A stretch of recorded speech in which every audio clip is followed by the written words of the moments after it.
Question suivante. Que penses-tu du high fat low carb? Et inversement. Parler français, les gens. High fat low carb, on dit riche en graisse et pauvre en glucides. Moi, je pense pas beaucoup de bien d'une alimentation très grasse. Et dans la vidéo précédente, je vous ai mis le lien en anglais d'un extrait de conférence du docteur John McDougall qui explique pourquoi la graisse c'est une très mauvaise idée d'en manger beaucoup et qu'il vaut mieux baser son alimentation sur les glucides, c'est-à-dire les féculents ou les fruits. Donc les féculents, c'est quoi? C'est pommes de terre, c'est maïs, c'est blé, enfin toutes les céréales, quoi, riz, je sais pas, manioc, patates douces, quinoa, les féculents que vous avez envie, et puis en plus des légumes avec un petit peu un peu de grainés de noix, un peu de légumineuses. Voilà. Ah oui, donc la question c'est qu'est-ce que j'en pense? Moi je me range du côté des nombreux médecins qui sont pour une alimentation de type 90-10, au moins 80% de glucides et maximum 10% de lipides et maximum 10% de protéines. Voilà, je suis sur une alimentation riche en glucides depuis déjà avant 2010, je faisais ça et je ferai jamais autrement, quoi. C'est tellement bien cette alimentation là, je me sens bien avec, je mange à ma faim, j'ai plein d'énergie toute la journée et c'est trop bien. Il faut juste penser à boire pas mal d'eau, parce que pour 1 gramme de glucides il faut 3 grammes d'eau pour le stocker. Et puis dès que je mange gras, je me sens pas bien, je suis fatiguée, j'ai la nausée. Bon, après, c'est marrant de manger des trucs un peu gras de temps en temps pour varier. Bon, je baserai pas mon alimentation sur la graisse, hein. Vu toutes les preuves scientifiques que j'ai vues, je le ferai pas, quoi. Et puis en plus, quand on parle de preuves scientifiques, plus une alimentation est grasse et plus on est à risque d'avoir le diabète, hein. Ça donne pas envie, ça, non? Pas moi, hein. Autre question. Salut Pauline, j'ai une question qui peut paraître un peu bizarre, mais bon. J'ai voulu passer sur une alimentation végétalienne, mais j'ai été obligée de réintégrer des céréales et beaucoup de féculents, riz, quinoa, semoule, parce que j'avais des problèmes de transit très rapide. Comment fais-tu pour pouvoir manger autant de fruits et de légumes crus en plus et de ne pas avoir ce type de désagrément? Ou alors tu as ce type de soucis mais tu fais avec? En fait, je pense que tu as un peu mal posé la question. Tu as dit que tu as voulu passer à une alimentation végétalienne, mais en fait, tu as essayé de passer à une alimentation crudivore et tu as eu un transit très rapide. Alors déjà, si vous êtes omnivore et que vous souhaitez manger beaucoup d'aliments crus, commencez déjà par devenir végétalien, hein, pour habituer vos intestins, pour vous stabiliser. Et puis ensuite, vous pouvez aussi augmenter la quantité d'aliments crus, mais je déconseille de manger des aliments durs, crus, enfin, éviter de manger beaucoup de choux crus ou de carottes crues, parce que c'est un peu difficile à digérer, puis ça apporte pas beaucoup de calories en plus, hein. Alors, si tu as eu la diarrhée, c'est peut-être que tu as essayé de manger beaucoup de cerises, de quetch, ou alors beaucoup de pastèques, beaucoup de papaye, ou alors de fruits du dragon. Il y a des fruits qui donnent vraiment la diarrhée. Voilà. Bon, après, t'es pas obligé d'en manger beaucoup. Tu peux, par exemple, y aller doucement avec les pruneaux, juste en manger quelques-uns, et puis manger des fruits un peu plus tranquillou à côté, comme par exemple des dattes, des bananes, ou je sais pas, d'autres fruits mûrs, quoi. Ça, c'est à vous d'expérimenter un petit peu, hein. S'il y a vraiment des fruits que vous supportez pas, mangez-en moins. Ou alors peut-être que ces fruits, ils sont pas mûrs quand vous les mangez, hein. C'est parce que ça peut irriter les intestins de manger des fruits pas mûrs, hein. Et ça apporte de l'acidité. Alors apprenez à les reconnaître quand ils sont mûrs, et puis si un fruit est pas mûr, peut-être qu'il peut mûrir. Enfin, ça dépend des fruits. Il y en a qui sont climactériques, d'autres qui ne sont pas climactériques. Donc climactérique, ça veut dire qu'il mûrit même quand il est cueilli. Donc si on le pose à côté de pommes, à côté de bananes, dans le noir, ça peut encore mûrir. Mais faire attention à pas que le fruit pourrisse non plus. Alors est-ce que moi j'ai ce genre de désagrément? Je peux avoir la diarrhée, enfin limite la diarrhée avec les fruits que je vous ai cités avant, avec tout ce qui est prunes, fruits du dragon, papaye. Mais c'est pas vraiment de la diarrhée, quoi, c'est du cacamou, quoi. Ouh, c'est super glamour de parler de cacamou. Ah, encore des cavaliers, bah dis donc, qui se mettent au vélo ces gens. Et sinon, si c'est vraiment trop liquide, bah oui, tu intègres où tu gardes des céréales, des féculents bien sûr. C'est très bien de manger des féculents comme oui, du riz ou du quinoa, c'est très sain tout ça, bien sûr. Il n'y a pas de problème à manger des céréales, hein. Du moment que vous êtes assez hydraté, ça ne va pas vous fatiguer ou vous déshydrater comme si vous les mangiez alors que vous êtes déshydraté, quoi. C'est vrai qu'il y a beaucoup de crudivores qui disent que le riz ou alors le quinoa ou les pommes de terre ou je sais pas trop quel féculent ralentit leur transit et les fatigue. Et c'est surtout une question d'hydratation, hein. Une fois que vous avez compris qu'il fallait bien s'hydrater avant de manger des féculents, ça va quand même vachement mieux. Voilà. Alors moi j'encourage pas trop les gens à devenir 100% crudivores parce que en France on n'a pas accès à des fruits d'excellente qualité qui le permettraient, quoi. Et être crudivore en basant son alimentation sur les noix, sur la graisse, je suis vraiment pas pour. Bon. Après vous pouvez faire votre expérience, hein, voilà. Mais bon, encore le souci avec le crudivorisme, c'est que si on n'a pas compris qu'il fallait vraiment manger autant de calories qu'avant, il y a un risque de se sous-alimenter en fait, parce que les volumes...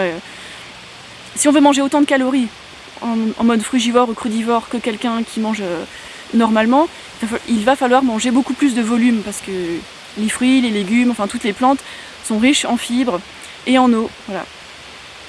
Donc si vous n'avez pas envie de manger énormément de volume, bah vous pouvez garder des féculents, il n'y a rien de mal à ça, hein. Vous choisissez. Soit vous mangez cru, soit vous mangez cuit, hein.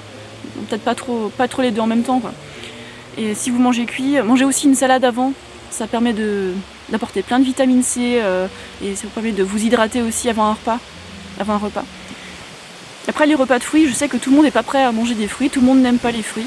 Donc, voilà. Mangez plutôt des féculents et des légumes alors, hein.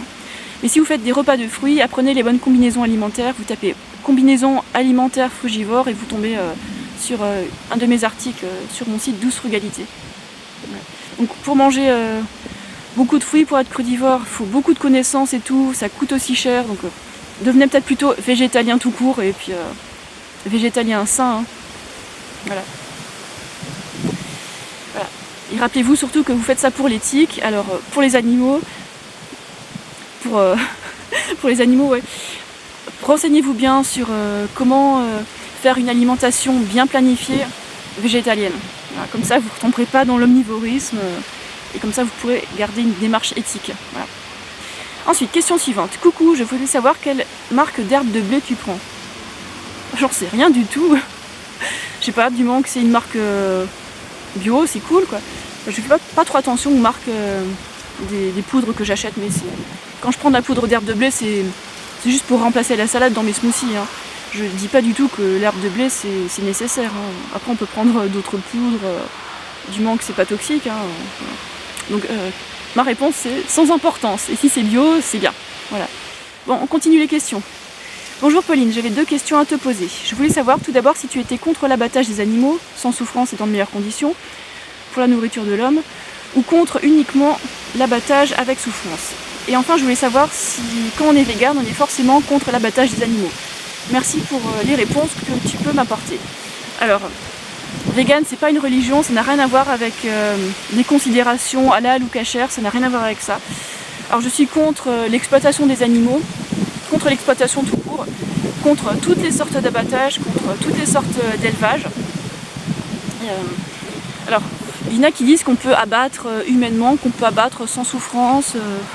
Moi, je pense que quand on abat un animal en 2016, déjà c'est pas pour une question de survie, et c'est juste pour le goût, ou alors parce qu'on est mal renseigné pour la santé.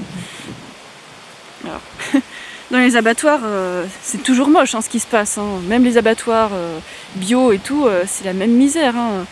Les animaux, ils veulent pas être là, ils veulent pas être abattus, ils veulent vivre leur vie, et puis non, on leur impose tout ça, et ils souffrent, hein. Même avec les petits piquets là, pour les anesthésier. En fait, c'est pas pour les anesthésier qu'ils souffrent pas, c'est juste pour que l'animal soit un peu étourdi et qu'il se débatte pas pendant qu'on l'écorche, qu'on le découpe en morceaux, hein. C'est juste ça, hein. Alors qu'on fasse ça ou alors qu'on les électrocute, déjà c'est pas fiable, parce qu'il arrive souvent que les animaux se réveillent pendant qu'on les découpe, qu'on les égorge et tout ça. Et voilà, donc si c'est pour l'éthique, hein, je veux pas encourager ça, je veux pas mettre mon argent dans des élevages et dans des abattoirs. C'est écœurant ce qui se passe là-bas. prendre la vie d'un animal et puis lui interdire toute sa vie d'être libre, ça va pas ça. Et même si l'animal a été chassé et qu'il a été libre avant, non, j'ai pas envie qu'il soit abattu juste parce qu'un humain il trouve ça marrant et qu'il trouve ça bon. Ouais. Donc qu'il y ait souffrance ou non, je suis contre, et je pense pas qu'il y a de bonnes conditions d'abattage ou d'élevage, hein. C'est juste des humains qui se donnent bonne conscience en mettant des labels bio, fermiers ou je sais pas quoi, mais dans aucun cas c'est éthique, hein, parce que on est en 2016 et on peut manger autre chose. Voilà. Alors, ce n'est pas une réponse condescendante, c'est juste une réponse ferme et radicale. Voilà. Ensuite, tu as une autre question, enfin non, une autre personne a une autre question. Que penses-tu du gluten et du mal qui en est dit? Je vais encore me déplacer. Alors le gluten, comme les autres céréales, il y a la très mauvaise presse parce que les gens déjà souvent ils sont déshydratés quand ils mangent, et puis quand ils mangent du gluten après ils disent ah je me sens pas bien et machin. Ils commencent par vous hydrater les gens et voilà la différence quoi. Alors c'est vrai que le blé est beaucoup plus riche en gluten qu'avant, donc pour la digestion c'est moins bien. Alors on peut se tourner vers des céréales sans gluten, hein, voilà. Chacun fait ce qu'il veut, hein. Vous n'êtes pas obligé de manger du gluten en étant végétalien, hein. Voilà. Et puis par contre pour les personnes qui sont cœliaques, qui sont intolérantes au gluten, ouais ok, dans ce cas là il faut éviter le gluten à tout prix, voilà, pas de bol. Mais bon, j'ai essayé pendant 1 mois et demi de ne pas manger de gluten et je me prenais la tête plutôt qu'autre chose, je me suis frustrée. Et puis finalement, au bout d'1 mois et demi, je l'ai repris. J'ai repris le gluten à un pique-nique parce que j'avais trop de tentations. Et puis zut, c'est vegan quoi. Ça fait pas de mal aux animaux quoi. Après, je pense que si j'ai le choix entre un plat avec gluten et un plat sans gluten, je vais prendre celui qui est sans gluten, de préférence, quoi. Bon, après, vous faites ce que vous voulez, hein. Je pense que les médias alternatifs ont tendance à exagérer les méfaits du gluten. Et c'est encore un effet de mode de faire le sans gluten, mais le sans gluten, 0% gluten, je pense que c'est inutile pour la plupart des gens. Voilà. Après, l'éviter la plupart du temps et plutôt se tourner vers des pommes de terre ou des patates douces ou alors du riz. Ça, je pense que c'est une bonne chose de manger peu de gluten. Oh, encore une question. Pour la fac, que penses-tu de Robert Masson? Alors, je pense que ce monsieur a une expérience empirique qui n'est pas forcément ce que dit la science. Et puis en plus, dans son bouquin, il me semble qu'il faisait la pub pour du Pepsi, pour du soda. Bon. Je pense que ce monsieur n'est pas très impartial et non, je pense qu'il raconte des bêtises. Voilà. Et puis se déclarer anti-vegan, anti-frugivore comme ça, en montrant des photos de gens qui sortaient d'un camp de concentration, c'est pas très honnête parce que regardez les véganes et les frugivores, la plupart ils ont de l'embonpoint, enfin en tout cas les femmes, la plupart ont de l'embonpoint.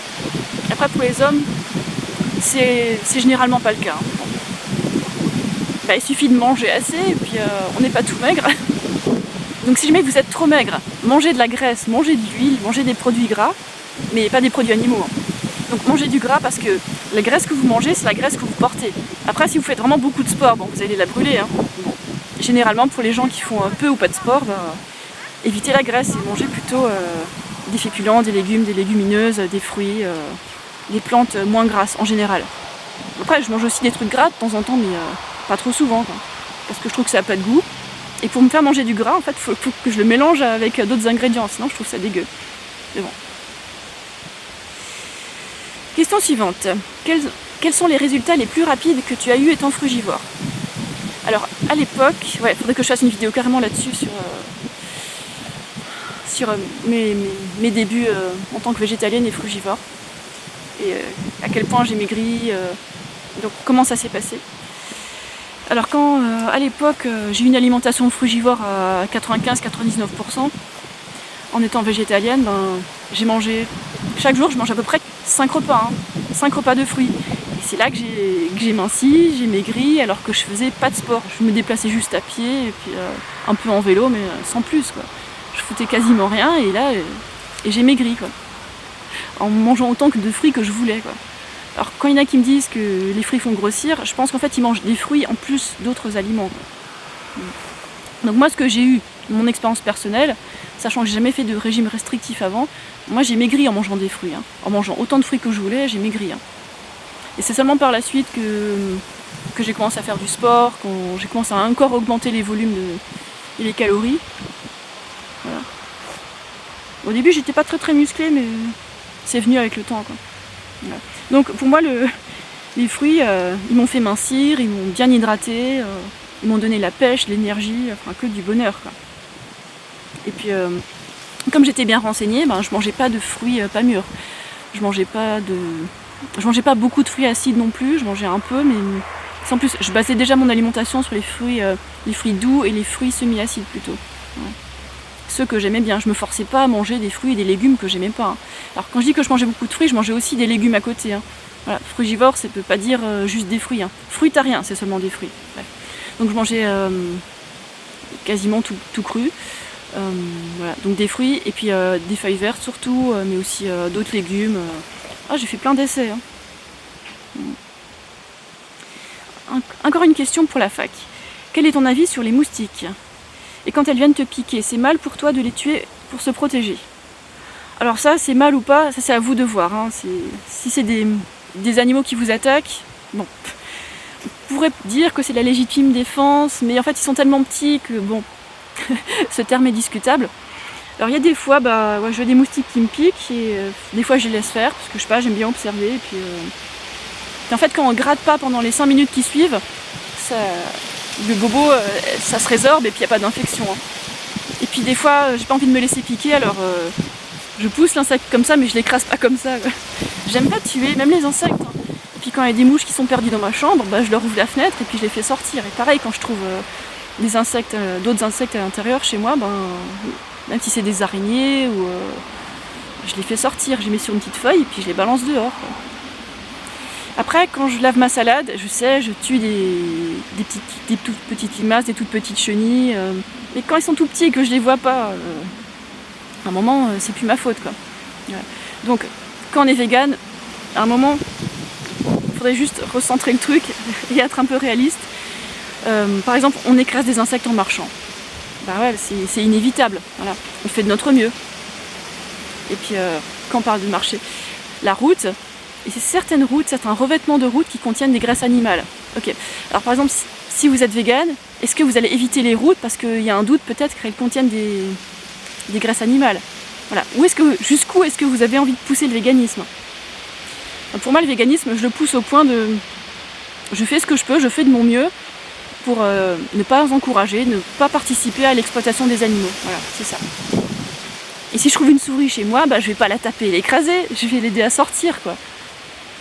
C'est une toute petite bête, c'est elle qui a peur. Et nous, on est la grande bête, et puis c'est pas nous qui devrions avoir peur, quoi. Après, il y a des insectes qui sont mortels et tout, et je m'amuserai pas à venir jouer avec eux, quoi. Mais je vais pas non plus leur courir après pour les tuer juste parce que j'ai peur d'eux, quoi. Surtout s'ils sont dans la nature et qu'ils font rien de mal, quoi. Bon, s'ils sont à l'intérieur, c'est dangereux, donc voilà, on peut peut-être les mettre dans une boîte, les attraper, enfin, trouver une solution pour éviter de la tuer, quoi. Donc faire de son mieux, quoi. Mais après, pour ce qui est inévitable, par exemple écraser des insectes, voilà, c'est pas ça qui ne nous rend pas vegan, quoi. Voilà. Donc pour en venir aux moustiques, oui, par exemple dans les pays où il y a la mouche tsetse, je vais pas me laisser piquer, quoi. Voilà. Quand même. Question suivante. Est-ce que tu fais quelquefois des randonnées avec des omnivores?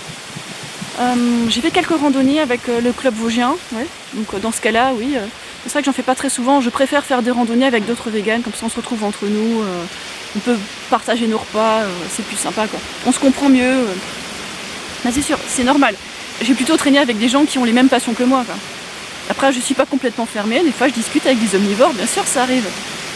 Parce que surtout si c'est des gens intéressés, qui ont envie de comprendre. Et puis, par exemple, dans mon club de vélo, je suis la seule végane. Et puis, c'est rare qu'on aborde le sujet de l'alimentation, mais des fois ça arrive. Et puis, voilà, c'est cool. Mais bon, quand je traîne avec des omnivores, je parle d'autre chose que d'alimentation en général. Je parle de sport ou alors plein d'autres choses, hein, de nos métiers, de la vie, de la pile du beau temps, voilà. Il y a d'autres sujets aussi à aborder. Hein. On peut fréquenter des omnivores et ne pas les agresser à tout bout de champ. Quoi. Mais par contre, dès que c'est le bon moment, placer nos vérités quoi, et informer. Question suivante. As-tu eu des retours négatifs par rapport à ta participation à l'émission Tu parles de l'émission C'est mon choix, je pense. Vu que c'est la seule émission de télé à laquelle j'ai participé, pour l'instant. Alors c'est une expérience vraiment rigolote. Des retours négatifs. Sur le plateau, il y avait... les spectateurs étaient un peu fermés. Hein. Ils trouvaient que se laver à l'eau c'était sale, ils trouvaient que les poils c'était sale, alors que non, hein. On peut se laver à l'eau et puis être propre et sentir bon. Mais bon, après si on sent mauvais, on a le droit d'utiliser du savon, c'est pas mal. Hein. Donc oui, il y avait des gens qui trouvaient ça mal et sale, bon, tant pis pour eux, hein, ils font ce qu'ils veulent. Hein. Bon. Et puis à l'émission... Ok, j'ai montré mes aisselles, mes poils et tout. Là, je me suis réépilé les aisselles. Et par contre, ça a choqué des gens que je sois revenue là-dessus. Quoi. Les gens, les défenseurs des poils. Écoutez, si vous voulez vos poils, c'est très bien de s'assumer. Moi, pour l'instant, je sais pas, je les assume plus et je trouve pas ça joli, en fait. J'ai beau retourner la question dans tous les sens, je trouve pas ça joli sous les aisselles. Quoi. Bon, peut-être que je vais changer d'avis et puis c'est pas grave, ça ne concerne que moi. Ce sont mes poils à moi. D'ailleurs, regardez mes ongles. Si j'ai envie de les couper, c'est mes ongles. S'il y a des gens qui ont commencé à me dire ah non, faut que tu les laisses pousser parce que c'est tes ongles, c'est sacré. Non. Pour tout ce qui est pilosité, c'est vraiment un choix personnel. Quoi. Alors que l'alimentation, ce n'est pas un choix personnel. Si vous considérez que manger un steak c'est un choix personnel, vous oubliez quelqu'un dans l'équation. Vous oubliez un bœuf, un veau, une vache. Dans votre steak, il peut y avoir des bovins mâles, femelles, il peut y avoir des bébés. On ne sait pas. Donc bref, est-ce que j'ai des retours négatifs? Quelques-uns, oui, mais la plupart des retours étaient positifs. Hein. Voilà. Ah, c'était la dernière question. Bon. J'espère que ça vous a plu. Je sais pas si je vais couper ça en plusieurs fois ou pas. Bref. Ouais, c'est vrai que ça commence à être long, peut-être... il est là pour 40 minutes. Hein. Bon. Je vais continuer à me balader tranquillou. Là, aujourd'hui, je fais journée de repos. Donc je me promène un peu à vélo tranquillou, sans forcer. Voilà. Parce que hier, c'était randonnée, puis on a bien monté. Hein. Et puis la descente, ça a tapé sur mes genoux. J'ai pas trop aimé. J'avais les genoux chauds, tout chauds, hein, à côté des jambes. Bref, je raconte ma vie. Bon, allez, il y a du vent, j'espère que le son était bien. Allez,